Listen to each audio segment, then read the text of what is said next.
Wow, what's up with that title, right? I mean, Jesus, what happened? Well, it's quite a long story.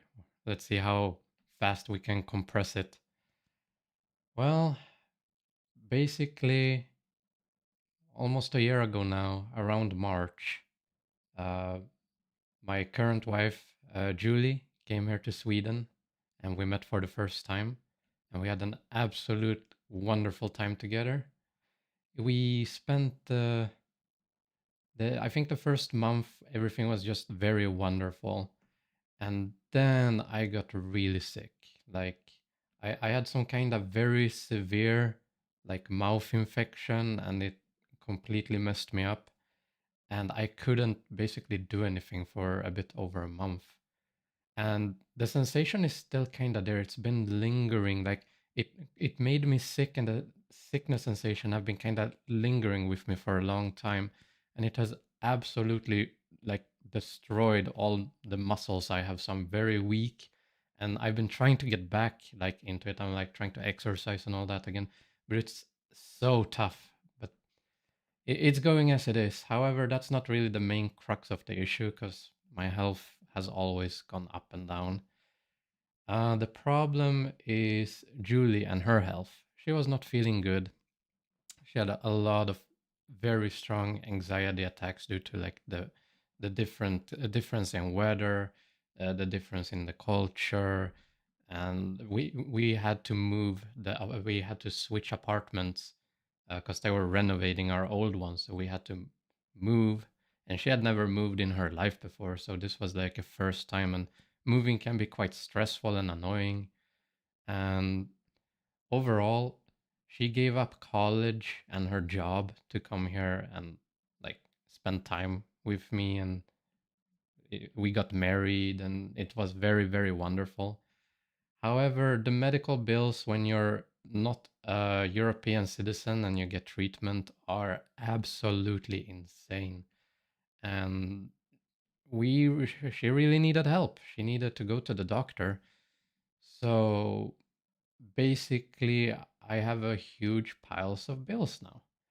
And it just couldn't continue. Her anxiety got worse and worse. So we had to get her an emergency flight home, and she left a day ago now, or two. I've completely lost track of time. It's been very depressing for both of us because we are very happy together, and we really enjoyed each other's company, and we didn't really want to spend time apart. It's not like we want that. It's kind of been forced upon us. So now we're in a state where she's back in Argentina and I am back to being in my home all alone all day. It's not fun for either of us. None of us want things to be like this. And I have so many bills. I'm like 3,000, I think it's $3,000 minus now. And I have 200 bucks that's supposed to last the whole month. And despite popular belief, I am not some kind of rich guy. I am living on below minimum wage every month.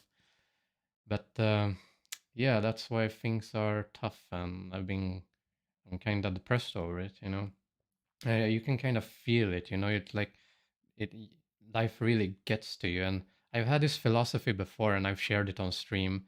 I think life is kind of like a roller coaster where at one moment everything is neutral, like you're going on the roller coaster, and then suddenly everything goes up and you have fun, and then it crashes down and everything sucks, and then it goes back up again, and that's just how life is. But both me and Julia are very committed to each other. We're married in a spiritual way. We're basically, I've never been married before. I always waited with marriage until the absolutely right time and with the right person. And I feel like I found that because we both have that sense of, when you marry, it's not like a government thing. It's like you marry as a vow in front of, like, a spiritual being. So for us, we are really committed to each other. So it sucks to be forced apart like this, but it is what it is. It is what it is. But yeah, luckily I have a somewhat decent month next month. and I'll be hopefully able to pay a few of the bills. It's like I have I have like 1,500 in her medical bills. You might think it's her bills. She should pay them, and she will eventually. But if you don't pay them soon, then they like increase gradually and become higher and higher each month. So I'm gonna have to deal with those now since I have an income, and she will help me back with that later. But yeah, it's still something. It's like 15K in that, and then it's a good thing. I had my dentist. I had like a dentist surgery preparation basically to get bracers because my teeth are all fucked, and I've been waiting for that for like 3 years, and I finally got it a few months ago. However, that's another bill to pay, and I haven't been able to pay that because all these bills are so high. It's basically, uh, yeah. And then I also we had to get an emergency flight for her to go back so she can go and get medical care and all that stuff. So I'm just stuck in this like, my wife is gone. I can't buy food. I can't. I'm all alone. It's such a annoying shift going from being surrounded by the person you love to being like, you know, like this. However, at least it gives me time to work on myself, my health. It gives me time to strengthen myself mentally. It gives me time also to prepare for the future because in the future we're gonna move together again. We're not sure where, if it's gonna be back to Sweden or if I'm gonna move to Argentina or if we're looking to move to another place. All we know is we want to go somewhere else together. And that's something I need to do or get working on because if we're gonna move, we need to buy a completely new, home decorations, new bed, new sofa, new everything. So I'm gonna spend this time that we're gonna be apart, which is probably gonna be like 1 or 2 years. I'm gonna spend that time to like try to save up and you know prepare for the future. So that's the plan. That's the situation. Expect to see more YouTube videos and most likely more streams now that I am very free. Some of you might ask, why haven't you been streaming? Where are the videos? All that. Well, I've been busy. I've been spending the time I have with my wife. I've been spending the time on all kind of stuff. I just haven't been very motivated to make videos. It's still very hard for me to do. It's making videos, even though in itself is such an easy thing. Like physically, it's easy to do, but for me, mentally, it's hard to sit down and really. I never really wanted to be known or famous or not. I'm not really famous, but known for doing content like this. I always wanted to be more of an entertainer and make people laugh, not like talk about my personal life all the time. It seems like that's what people enjoy. Um, but there's gonna be more videos. I've been thinking about announcing my gaming channel because I do have a gaming channel. If people like seeing silly clips of video games, seeing me do stuff like that. Um, and yeah, I mean, that's about it for now. How my life situation is going. But I should tell you all about the horrible, horrible ordeal when we went to the airport.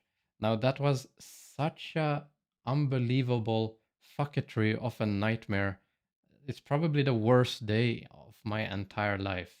So her plane her plane was going 6 in the morning, and my family is helping us get there. They were driving us, so they got here one.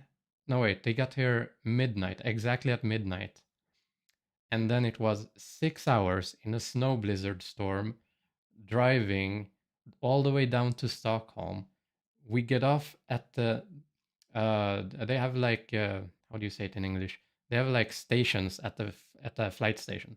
So they have one, two, three, four, five, and we dropped off at 5 and we had to be at number 2 and we didn't know that, so we had to walk across the whole flight place, which is like it's kilometers long. It's massive.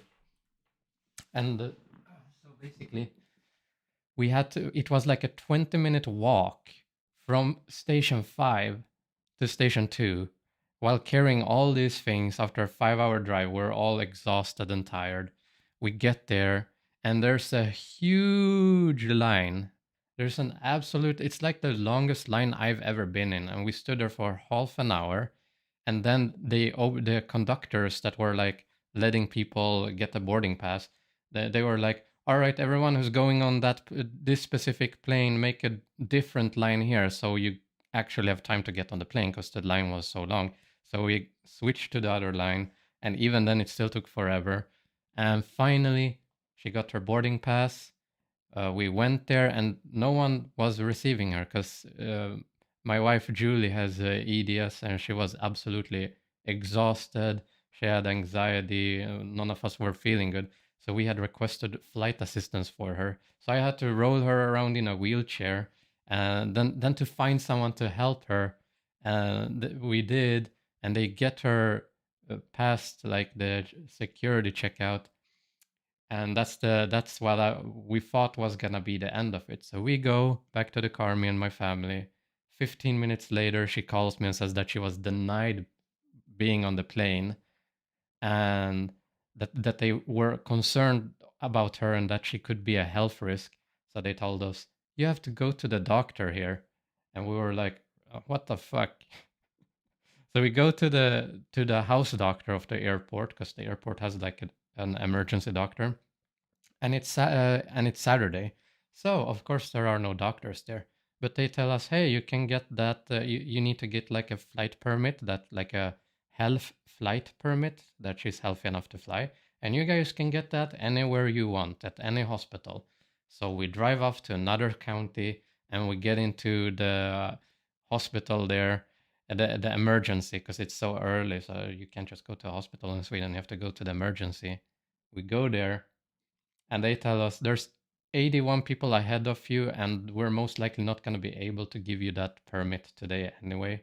So we just cut our losses, and that's another 6 hours drive home from Stockholm.